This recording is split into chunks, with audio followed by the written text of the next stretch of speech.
अगर आप प्रोजेक्टर लेने का सोच रहे हो तो सोचते रहो, क्योंकि मैंने तो ले लिया है। आज हम रिव्यू करेंगे एल्किन का स्मार्ट गेमिंग प्रोजेक्टर और इज इट वर्थ 20,000। तो चलिए शुरू करते हैं। सबसे पहले बात करते हैं इसकी पैकेजिंग की। तो ये रिटेल बॉक्स है एल्किन के प्रोजेक्टर का। इसमें एल्किन के प्रोजेक्टर बने हुए हैं, उसकी बेसिक इन्फॉर्मेशन दी गई है और इसे खोलते ही सबसे पहले हमें मिलता है फॉर्म में प्रोजेक्टर, जो कि बहुत इंपॉर्टेंट है क्योंकि प्रोजेक्टर में सबसे ज्यादा इंपॉर्टेंट पार्ट होता है उसका लेंस। ट्रैवल के टाइम बहुत इंपॉर्टेंट है इसको सेफ रखना। तो ओवरऑल इसकी पैकेजिंग बहुत सिंपल है और सटल है। उसके बाद हमें मिलता है कनेक्शन के लिए wire, remote and the user manual, और उसके बाद माइक्रो फैब्रिक क्लॉथ मिलता है जिससे लेंस को साफ कर सके। मतलब बेसिक कनेक्शन के लिए everything you will get in the box. अब पहली बार इस प्रोजेक्टर को हाथ में लेने के बाद इसका फर्स्ट इंप्रेशन काफी इंटरेस्टिंग है, क्योंकि फोटोज में बहुत बल्की लग रहा था बट एक्चुअल में बहुत कॉम्पैक्ट है और लाइट वेटेड है। अगर तुम्हें वीकेंड्स पे इसे एक रूम से दूसरे रूम में ले जाना है फॉर द मूवी नाइट्स तो बहुत कॉम्पैक्ट है ये। अगर हम डिजाइन की बात करें तो कंपनी ने बहुत मिनिमल लुक दिया है इसे। कोई RGB फ्लैशी लाइट्स नहीं है और इसका फिनिश भी मैट फिनिश है। कोई फिंगरप्रिंट्स नहीं आते कंपैरेटिवली, और इवन आते ही नहीं है। रूम में कभी ऑड नहीं लगता है। मुझे पर्सनली इसकी बिल्ड क्वालिटी बहुत अच्छी लगी। इसकी बॉडी प्लास्टिक की है बट चीप क्वालिटी फील नहीं आती और प्रेस करने पे कोई साउंड भी क्रिएट नहीं करता, क्रीकिंग या एनीथिंग एल्स।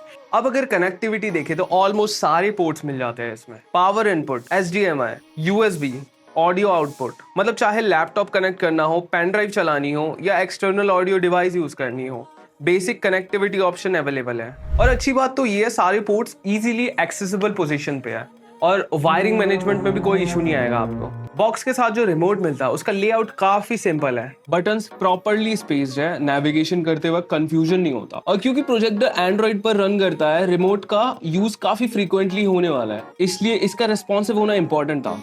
और इनिशियल यूज में रिमोट ने कोई इशू क्रिएट नहीं किया। और स्पेसिफिकेशन की क्विक ओवरव्यू ले लेते हैं क्योंकि नंबर्स जानना भी इंपॉर्टेंट है। ये प्रोजेक्टर नेटिव फुल HD यानी 1920x1080 रेजोल्यूशन के साथ आता है। 4K कंटेंट को डीकोड भी कर सकता है। Android 13 ऑलरेडी बिल्ड इन दिया गया है। Dual band wifi and Bluetooth का सपोर्ट भी मिलता है। कंपनी ऑटो फोकस और 4D कीस्टोन करेक्शन भी ऑफर करती है।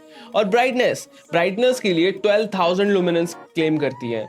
लेकिन ऑनेस्टली ये सब नंबर्स तभी मैटर करते हैं जब रियल लाइफ एक्सपीरियंस अच्छा हो। तो अब टाइम है एक्चुअली प्रोजेक्टर को सेटअप करने का और देखते हैं कि डेली यूज में एक्सपीरियंस कैसा रहता है। प्रोजेक्टर को यूज करने के लिए सबसे पहले you have to connect the power cable and hold and press the power button for 3 second. Then you will see the Elkin logo on the screen.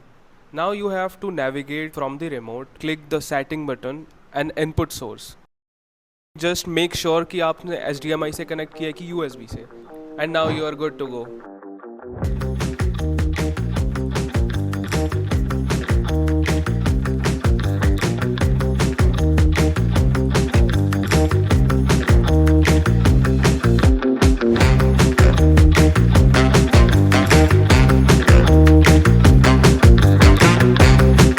If you still have any questions तो comment section में तुम लोग पूछ सकते हो और मोर take reviews के लिए फॉलो करो शिफ्ट टेक्स को।